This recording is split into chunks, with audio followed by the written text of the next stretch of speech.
एक समय की बात है। एक छोटे से गांव में एक बहुत विद्वान और धर्मात्मा पंडित रहते थे। वे शास्त्रों के झाता थे, पूजा पाठ करते थे और लोगों को ज्ञान देते थे। एक दिन उन्हें अपने बचपन के बहुत पुराने मित्र की याद आई। वह मित्र गूंगा और एक पैर से लंगड़ा था, लेकिन दिल का बहुत सच्चा था। पंडित ने सोचा, चलो मिल आते हैं, सालों बाद मिलेंगे तो खुशी होगी। पंडित रास्ते में निकले। बीच रास्ते एक आदमी मिला जो किसी का इंतजार करता लग रहा था। पंडित ने सोचा, अकेले चलने से अच्छा है साथ चलें। उन्होंने पूछा, भाई कहाँ जा रहे हो? उसने कहा, मैं भी इसी तरफ जा रहा हूं, चलो साथ चलते हैं। पंडित खुश हुए और दोनों साथ चल पड़े। पहले गांव में पहुंचे।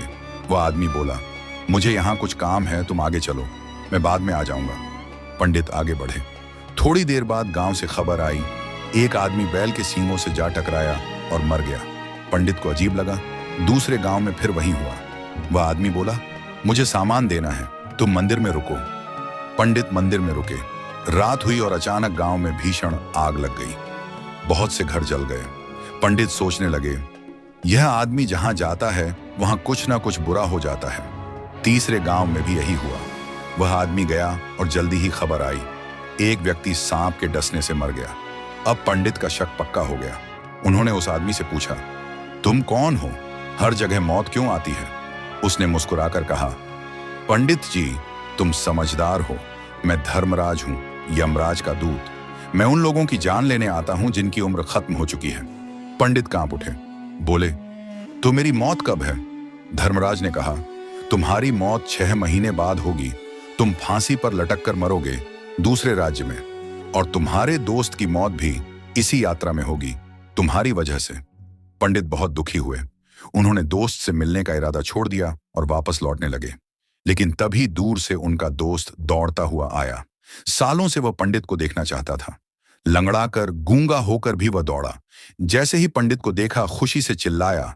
आवाज नहीं निकली, लेकिन दिल का दौरा पड़ गया और वह जमीन पर गिरकर मर गया।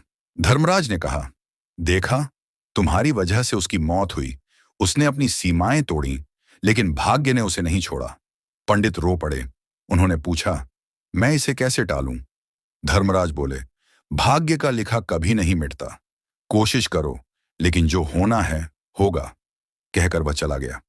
पंडित घर लौटे और राजा के पास गए। पूरी बात बताई। राजा ने कहा, हम तुम्हें बचाएंगे, तुम हमारे महल में रहो, 6 महीने तक बाहर मत जाना। दूसरे राज्य में जाओगे ही नहीं तो फांसी कैसे लगेगी? पंडित महल में रहने लगे। राजा ने उन्हें अच्छी सुरक्षा दी। 6 महीने बीत गए। मौत का दिन आया। पंडित ने सोचा, आज रात सो जाऊंगा, सुबह हो जाएगी तो बच जाऊंगा। वे जल्दी सो गए। लेकिन पंडित को नींद में चलने की आदत थी, जो उन्हें पता नहीं थी। रात में वे नींद में उठे, महल से निकले, घोड़ा चुराया और नींद में ही सीमा पार कर दूसरे राज्य पहुंच गए।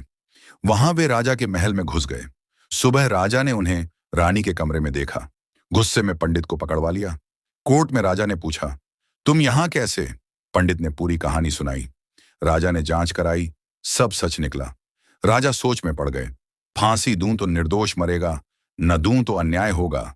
मंत्रियों ने सलाह दी, महाराज, कच्चे सूती धागे से फांसी दें, वचन तो निभेगा लेकिन मरेगा नहीं।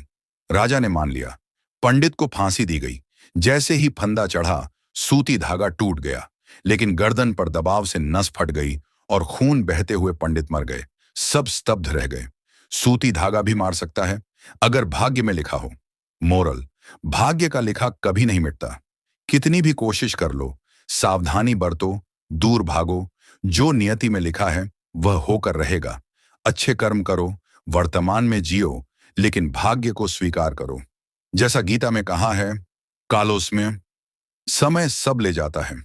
कर्म फल देते हैं, लेकिन अंतिम फैसला नियति का होता है।